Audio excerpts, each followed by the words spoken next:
Mismong tagahanga niya ang kumuha sa buhay niya. Ito naman ang kinalabasan ng otopsiya ni John Lennon. Ipinanganak bilang si John Winston Lennon ng ika-9 ng Oktubre ng taong 1940. Ito ay sa Liverpool sa Inglaterra. Nang panahon na ito ay ipinanganak ay kasalukuyan na nagaganap ang German raid ng ikalawang digmaang pandaigdigan. 4 na taong gulang pa lamang si John ay naghiwalay na ang kanyang mga magulang. Kaya naman siya ay napilitang kupkupin ng kanyang tiyahin na si Mimi. Ang ama ni Lennon ay isang naglalakbay na mangangalakal, kaya naman hindi nito nakita ang kanyang kapanganakan. At dahil laging malayo ang loob ng dalawa sa isa't isa, ang ina naman ni John na si Julia ay muli na nag-asawa at bumuo ng sarili nito na bagong pamilya. Laging dinadalo naman ito ang kanyang supling na nakatira sa kanyang tiyahin. Ang ina nito ay ang nagturo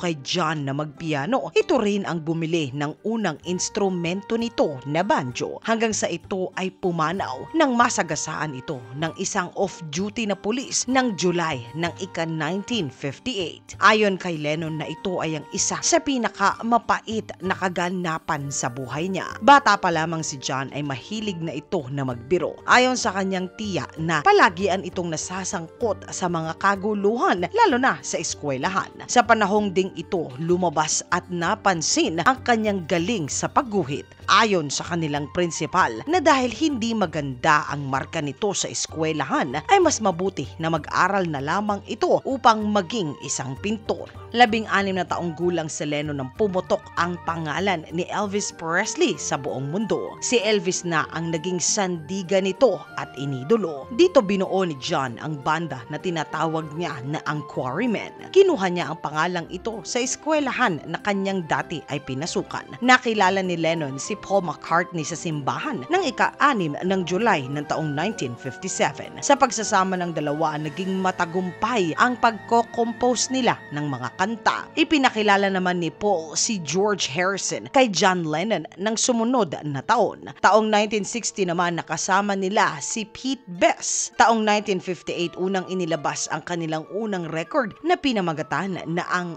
That'll Be the Day. Ayon kay John, nang siya ay 12 taong gulang pa lamang, napanaginipan niya ang isang lalaki na umano ay may hawak ng pie at sinabi, "Ngayong araw na ito, ikaw ay ang Beatles na may letter A." Taong 1961 nadiskubre nitong si Brian Epstein ang bandang Beatles habang sila ay nagpe-perform sa Cavern Club. Dito nakuha nila ang kanilang kontrata sa Emmy. Kasama na nila ang bagong drummer na si Ringo Starr o si Richard Starkey. Dito inilabas nila ang kanta na Love Me due Oktubre ng taong 1960. Isinulat ni Lennon ang sumunod nilang kanta na Please Please Me. Taong 1962, pinakasalan ni John Lennon si Cynthia Powell. Ang naging bunga ng pagmamahalan nilang dalawa ay ang supling na tinawag nila na si Julia. Sunod ito sa pangalan ng ina ni John Lennon. Ngunit napilitan ang noon ay may bahay ni Lennon na halos magtago nang pumutok ang Beatlemania, kasagsagan ng kasikatan na kanyang asawa. Taong 1966 nakilala ni Lennon ang artist na Hapon na si Yoko Ono. Taong 1968 nagdiborsyo si Lennon at Cynthia. Marso ng taong 1969 pinakasalan ni Lennon si Yoko Ono. 1964 maiging sumikat ang Beatles sa buong mundo. Tinawag ito na ang Beatlemania. Sila ang kauna-unahang banda na sumikat hanggang sa bansa ng Amerika. Taong 1965 ibinigay ni Queen Elizabeth sa Beatles ang titulo na ang Order of the British Empire. Parehong taon nakuha ng Beatles ang tala na may pinakamaraming manonood sa kasaysayan ng musika. Taong 1966 at tila ba unti-unting kumupas na ang kasikatan ng grupo nila. Ito ay matapos na maakusahan na inisnab ng Beatles ang first family ng Pilipinas. Sinabayan pa ito na nang sabihin ni Lennon ang kataga na masikat pa kami ngayon kaysa kay Hesukristo. Agosto ng taong 1966 1966, huminto na ang Beatles sa paglilibot sa buong mundo. Agosto ng ika-1967, pumanaw ang manager ng banda dahil sa aksidente nitong pag-inom ng pampatulog. Ang sumunod na tour ng banda ay talaga naman nabigo na. Sa panahong ito, tila ba nagkainitan ang grupo dahil hindi nila makasundo ang asawa ni John Lennon na si Yoko Ono. Taong 1969, iniwan ni Lennon ang grupo na mismo na siya ay bumuo. Ngunit itinago ito ng grupo hanggang sa lumabas ang kanilang kanta na Let It Be Me ng taong 1970. Setyembre ng taong 1971, lumipat ang mag-asawang Lennon at Ono sa bansa ng Amerika. Taong 1973, naghiwalay ang mag-asawa. Dito sinasabing naging kalukadidang ni Lennon ang babae na tinatawag sa pangalan na May Pang. Nagbalikan naman ang dalawa ng taong 1974. Isinilang naman ang supling ng dalawa na pinangalanan na Sean. Si Lennon noon ay 35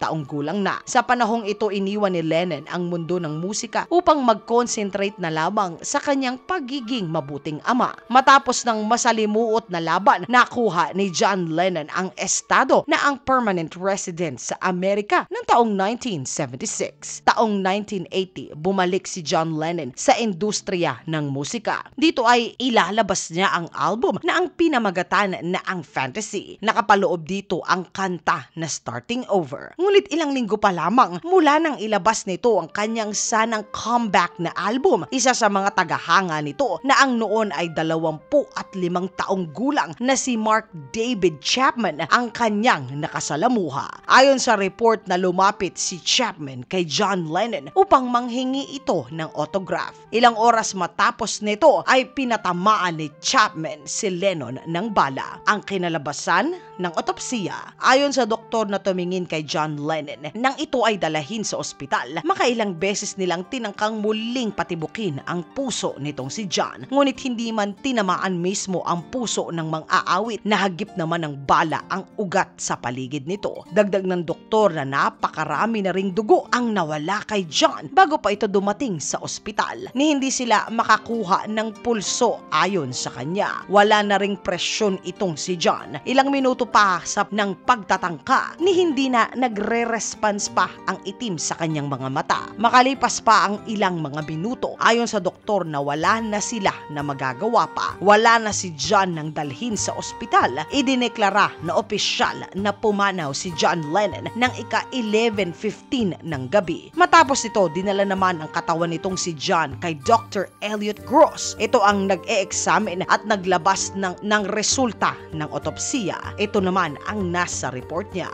2 bala ang pumasok sa balikat nito. 2 ang pumasok galing sa likuran. Ayon sa doktor na ang talagang ikinasawi ni John Lennon ay ang mabilisan o agarang pagkawala ng dugo nito sa katawan. Ito ay dahil sa mga sugat nito na natamo. Dagdag niya na sa pagtama ng bala, agad na nasawi itong si John. Isa sa mga bala ay tumamak sa kaliwang baga nito bago tumagos sa kanyang dibdib. Samantalang isa pa sa bala ay sa kaliwang baga rin tumama sa lumabas sa kanyang leeg. Ayon sa doktor na wala ng buhay si Lennon nang ito ay dalahin sa ospital. Dahil dito kinasuhan si Mark David Chapman ng kasong second-degree murder. Ito ay hinatulan ng 20 hanggang sa panghabang buhay na pagkakabilanggo. Taong 2020, ayon sa record na 11 beses na ito ay tinanggihan sa apela nito na sana siya ay maparulan. Malamang ayon sa hukom na habang buhay na ito na mananatili sa maximum security sa New York sa bansa ng Amerika. Nang tanungin itong si Chapman kung bakit nagawa nitong kunin ang buhay ni John Lennon, ang tanging sagot nito ay naiinis ako sa kanya